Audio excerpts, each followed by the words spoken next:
Dan ini bagaimana Anda melihatnya?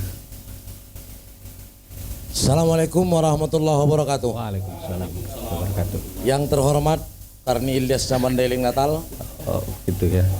Khairuddin Paslah Siregar, dan yang terhormat para senior-senior saya semua. Iya. Terima kasih saya diberikan kesempatan sesuai dengan tema pada malam ini, meneropong bursa kandidat Madinah 1 2020. Iya. Saya menjawab ini hanya singkat. Madinah tidak butuh orang pintar, Tidak butuh orang pintar. Yang dibutuhkan orang jujur. jujur ya. Gak ada gunanya pintar kalau tak jujur. Iya. Oke. Sepintar apapun dia kalau tak jujur, itu sudah dikemas dengan kebohongan. Kalau pintarnya hanya bodoh-bodohi rakyat, gak usah datang lah. Gak usah datang lah. Jangan seperti yang dibilang Bang Aswan tadi. Oleh karena melihat kemana-mana harus pakai protokoler segala macam, cuma napas yang nggak dibayar ya Bang Aswan ya. Hanya buang air yang nggak dibayar. Iya. Jadi simpel saja. Satu, yang kedua, boleh bahasa Mandailing? Boleh. Boleh kan? Dan boleh. Madinah butuh alak nama nangion nedokon. Itulah Madinah. Ya. Oke. Orang yang mau mendengarkan orang lain, tidak orang yang keras kepala. Iya. Tidak orang yang keras kepala. Artinya sepintar apapun perasaan dia, sisi lemahnya pasti ada. Iya. Sisi lemahnya pasti ada. Toh, yang kita dianggap apapun barang tentu. Suatu saat kita punya pendapat, kadang bisa juga brilian. Jadi kalau orang yang tak mau menerima pendapat, kita kan sudah sering bicara ini, udah berapa kali kita Bang Anda Pilkada Asung ini? Udah yang keempat kali ini ya? Iya. Udah yang keempat kali ini. Dari dulu-dulunya kita bicara di sini Star FM perubahan. Tapi apa yang dapat perubahan? Coba lihat Madinah hari ini semuanya masih mukanya Pak Amru yang ada ini. Masih wajah Pak Amru ini semua di Madinah. Ini udah berapa bupati kita? Iya. Oke. Walaupun ada yang mengatakan mengklaim ini itu segala macam, itu nol, nonsen, nggak ada itu. Nggak ada itu. Kemana-mana kita berangkat wajah Pak Amru nampak di Mandailing Natal. Itu good father, ayah yang baik. Iya. Dan yang sayang terhadap anggotanya. Iya. Oke. Barang yang satu itu luar biasa. Sosok seperti itukah yang akan Oh iya, bakal hadir gitu? saya sangat setuju benar ketika sosok seorang Amru kedua yang datang ke Mandailing Natal. Saya sangat setuju itu. Di tangan beliau lah Mandailing Natal digelar dengan Madinah yang madani. Bukan negeri berada taat beribadat, nomenklaturnya mana? Ya. Itu sebagai motivasi saja barangkali. Iya, motivasi. Kita kan meneropong ini. Beliau ini kan juga maju, udah daftar kok di PDI. Siap. Kan? Ada Bang Safwat, ada Bang Bagri, ada Suheri, Ya. ada Indra Porkas, banyak pilihan hari ini. Ya. Cuma pada gilirannya siapapun yang maju kan hak masing-masing ini. Persoalan bagi saya dia nggak cocok itu hak saya. Persoalan memilih itu kewajiban saya. Ya. Siapa yang mau maju silakan saja. Itu harus kita terima dengan baik. Dan kita nggak berhak untuk menyudutkan siapapun dia. Yang penting dia warga negara Indonesia, punya KTP Indonesia, dia berhak untuk maju dimanapun. Oke. Cuma saya sampaikan bahwa Madinah hari ini butuh orang jujur, bukan orang pintar. Oke. Kalau orang jujur yang maju di Mandailing Natal, seperti apa yang disampaikan oleh Bang Kandar tadi, jujurlah sampaikan kepada masyarakat bahwa dia memang betul ingin bersama masyarakat. Dan apa yang disampaikan oleh Abang Anda, orangnya yang responsif ya Bang Anda ya, yang responsif. Artinya semen Padang itu kalau yang responsif. Orang masih berpikir apa? Sebelum berpikir orang sudah bertindak gitu ya. Sudah bertindak. Itu dia, itu responsif namanya. Itu filosofinya ya. Oke. Terus Jadi Madinah hari ini ketua butuh orang jujur, bukan orang pintar. Satu, yang kedua. kedua. Bahasa Mandailing tadi. Oke. Mau mendengar. Mau mendengarkan rakyat, mau mendengarkan masukan tokoh-tokoh, kendati pun mau punya inisiatif sendiri, ingat, secanggih dan sejenius apapun otakmu, bahwa kamu manusia juga. Iya. Pasti punya kelemahan, punya sisi yang lemah, orang lain memberikan masukan dengan bagus, kenapa toh nggak diterima? Tahu pemimpin yang jahat? Pemimpin yang jahat ketika bawahannya hancur dikarenakan oleh karena dia, itulah pemimpin yang jahat. Oke. Jadi yang dibutuhkan oleh Madinah adalah orang yang jujur, bukan orang yang pintar. Ya. Satu, yang kedua, orang yang mau mendengarkan orang lain. Jangan cuma maunya sendiri. Itulah yang disebut dengan otoriter. Kalau cuma maunya sendiri yang dibawa, itu otoriter namanya. Ada hadis mengancam itu loh. Iya. Diktator, otoriter. Ada ancaman hadis begini. Yang sudah Warijaluhum ma'ahum siyatun kasbabil bakor yadribuna bihan nas. La yadakhulunal jannah wa la yajidina rihaha. Seorang lelaki yang di tangannya ekor onta, yadribuna bihan nas, dicambukkan kepada seluruh manusia.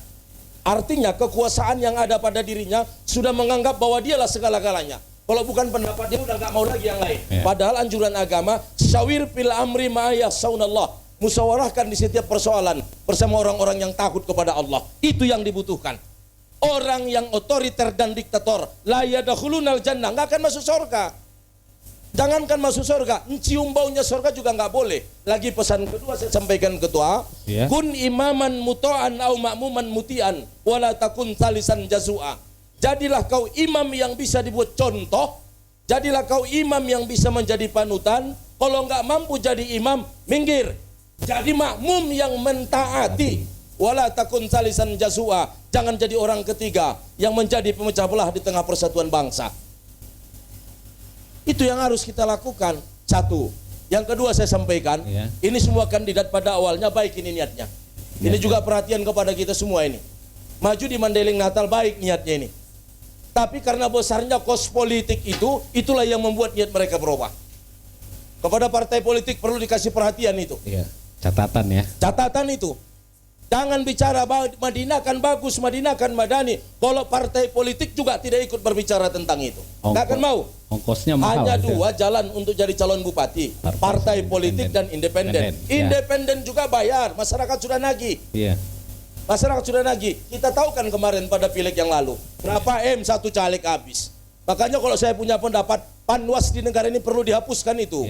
Gak ada artinya itu. Habis-habiskan anggaran negara, 5M satu panwas kali 500 sekian kabupaten kota.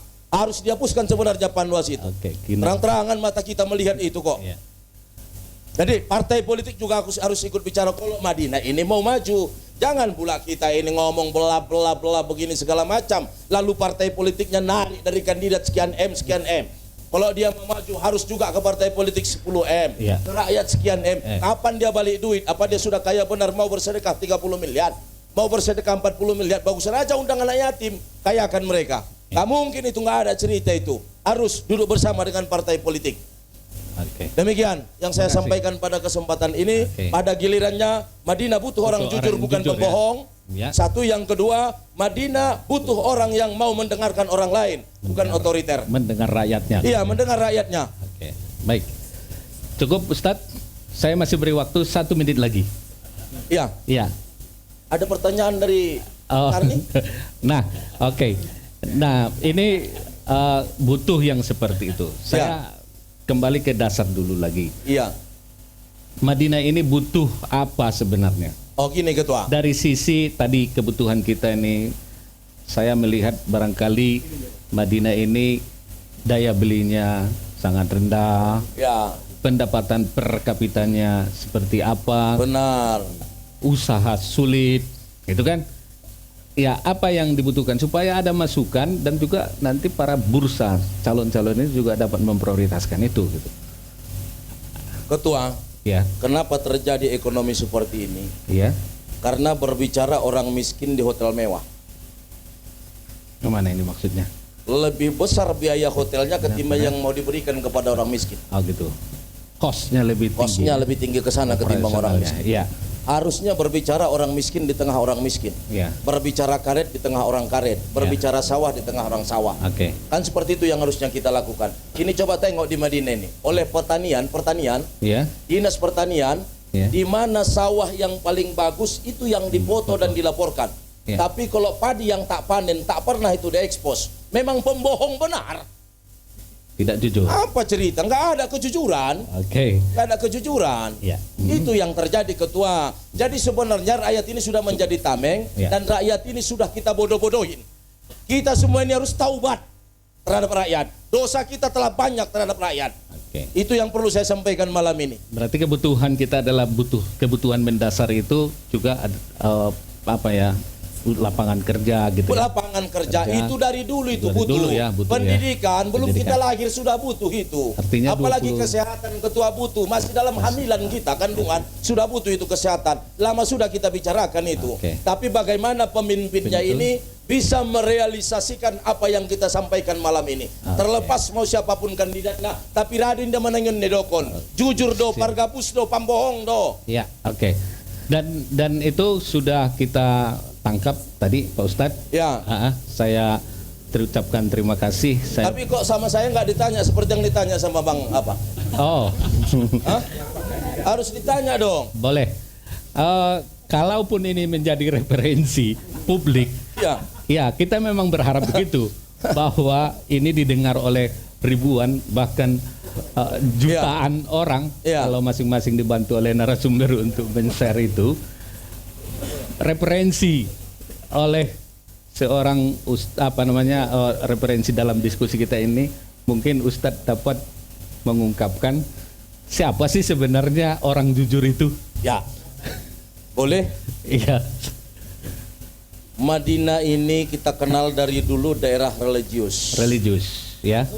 Serambi Mekahnya Sumatera Utara. Iya. Dan ini juga disebut dengan kota santri. Iya.